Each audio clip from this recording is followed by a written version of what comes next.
नमस्कार, मी नवनाथ गुरव आणि आपण पाहताय समर्थन लाईव्ह. समर्थन लाईव्ह मधील दिवसभराच्या बातमीपत्रामध्ये आपलं सर्वांचं स्वागत. आपण आता विशेष बातम्या पाहू. शिवसेनेचे नेते एकनाथ शिंदे यांच्या समोरच शिवसैनिकांनी बंडखोरी केली. पालघर नगर परिषद निवडणुकीत आता तिरंगी लढत होणार आहे. शिवसेना भाजप युती, काँग्रेस महाआघाडी आणि शिवसेनेचे बंडखोर अपक्ष उमेदवार अशी तिरंगी लढत पालघर नगर परिषद निवडणुकीत होणार आहे. नगराध्यक्ष पदासाठी शिवसेनेच्या अधिकृत उमेदवार डॉक्टर श्वेता पाटील, काँग्रेस आणि महाआघाडीच्या उमेदवार डॉक्टर उज्ज्वला काळे, अपक्ष बंडखोर उमेदवार अंजली पाटील अशा प्रकारे 3 उमेदवार नगराध्यक्ष पदासाठी निवडणूक रिंगणात उतरले आहेत. सलग 5 दिवस एकनाथ शिंदे पालघर शहरातील शिवसैनिकांची बंडखोरी नियंत्रणात आणण्यासाठी प्रयत्नशील होते. मात्र यावेळी शिवसैनिकांनी एकनाथ शिंदे यांच्या प्रयत्नांना यश येऊ दिलं नाही. शिवसेनेच्या बालेकिल्ल्यातच बंडखोरी झाली आहे. बंडखोर शिवसैनिकांचा एक गट, शिवसेनेचा अधिकृत एक गट असे 2 गट शिवसेनेत पडले आहेत. पालघर शहरात बाहेरील पदाधिकारी एकनाथ शिंदे यांच्या बाजूने आहेत, तर शहरामध्ये जे शिवसेनेचे जुने पदाधिकारी आहेत त्यांच्यातला एक गट बंडखोरीच्या बाजूने आहे. संपूर्ण जिल्ह्यात पालघर शहरातील शिवसेना हे संघटनेचे बलस्थान राहिले आहे. यापूर्वी राष्ट्रवादी काँग्रेस आणि बहुजन विकास आघाडीने पालघर शहरातील शिवसेनेला सत्तेतून बाजूला करण्याचा प्रयत्न केला. मात्र राष्ट्रवादी आणि बहुजन विकास आघाडी या दोन्ही पक्षांचा प्रयत्न त्यावेळी फोल ठरला. परंतु यावेळी शिवसेनेतील बंडखोरीच शिवसेनेच्या नेत्यांसाठी डोकेदुखी ठरली आहे.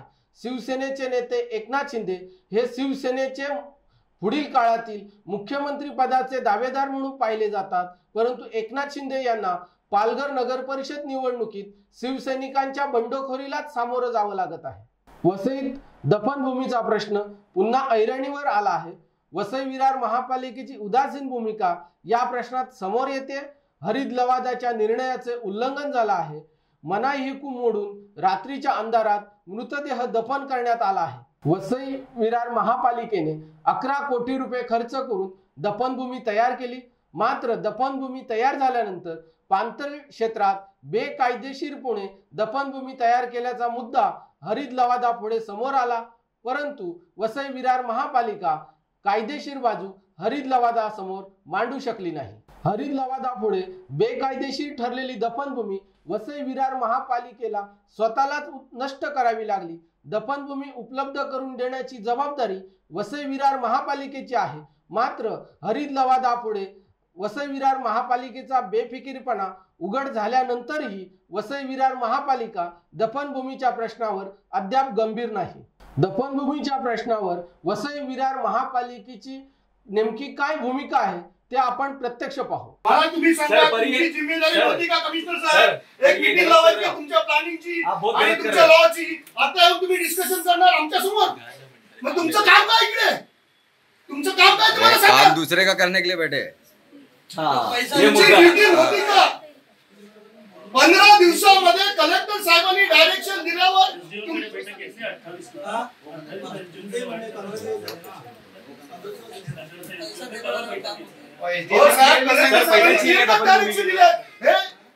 कलेक्टर साहेबांनी क्लिअर कट डायरेक्शन दिलं. फार तत्काळ मध्ये झालं पाहिजे असं डायरेक्शन आहे. त्या मिनिट ऑफ मीटिंग मी तुम्हाला दाखवतो. दफनभूमि का यूज करने के लिए पैसे वैसे चाहिए क्या? परमिशन देने के लिए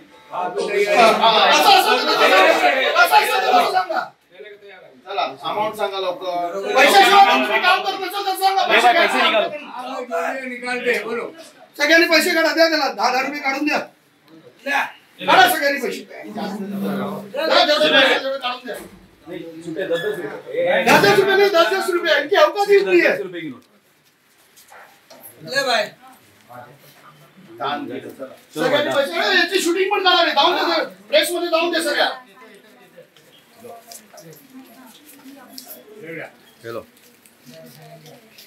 भाई, जिसने जितना दिया याद रखिए सबका आपका पैसा. 10,000 चाहिए.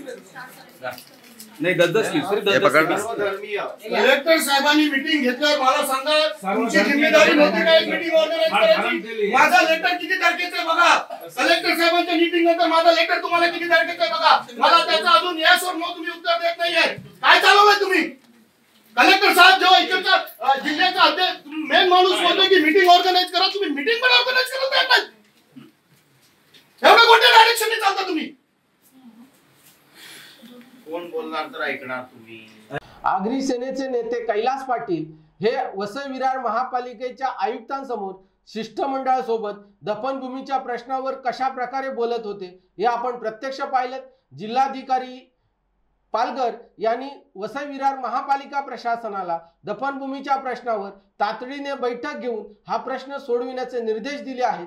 तरीही वसई विरार महापालिका या प्रश्नाकडे गंभीरपणे पाहत नाही. त्यामुळे जिल्हाधिकाऱ्यांच्या आदेशाकडे वसई विरार महापालिका प्रशासनाने कशा प्रकारे पाठ फिरवली आहे हे चित्र यातून स्पष्ट होते. आपण आता समर्थन लाईव्ह मध्ये दिवसभरातील बातम्या पाहिल्या. अशा प्रकारे दिवसभरातील बातम्या समर्थन लाईव्ह मध्ये सातत्याने पाहण्यासाठी आपण समर्थन लाईव्ह यूट्यूबवर सबस्क्राईब करा, बेल आयकॉन दाबा आणि आपल्या प्रतिक्रिया कळवा. आपण रोज संध्याकाळी 6:30 वाजता उद्या नवीन बातम्यासह प्रत्यक्ष भेटू. धन्यवाद.